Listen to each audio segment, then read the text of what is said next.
পুলিশের সাবেক মহাপরিদর্শক বেনজির আহমেদের স্ত্রী জিশান মির্জার নামে দুবাইয়ে থাকা ১,৪,৭৯,০০০ দিরহামের দুটি ফ্ল্যাট জব্দের আদেশ দিয়েছেন আদালত।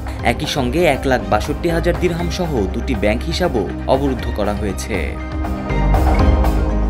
গত ১২ মে ঢাকা মহানগর দায়রা জজ মোহাম্মদ জাকির হোসেন গালিবের আদালত দুদকের আবেদনের পরিপ্রেক্ষিতে এ আদেশ দেন।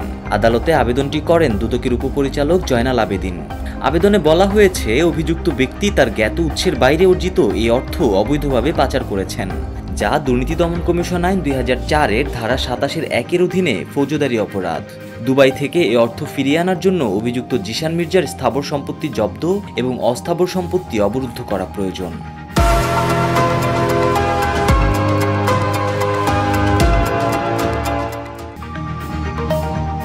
এর আগে ৭৪ কোটি টাকার অবৈধ সম্পদ অর্জন ও সম্পদের তথ্য গোপনের অভিযোগে সাবেক আইজিপি বেনজির আহমেদ এবং তার স্ত্রী ও ২ মেয়ের বিরুদ্ধে গত ১৫ ডিসেম্বর পৃথক ৪টি মামলা করে দুদক। বেনজির ও তার স্ত্রী সন্তানদের বিরুদ্ধে করা মামলায় বলা হয়, বেনজির আহমেদ ৯,৪৪,০০,০০০ টাকা জ্ঞাত আয় বহির্ভূত সম্পদ অর্জন এবং ২,৬২,০০,০০০ টাকা সম্পদের তথ্য গোপন করেছেন।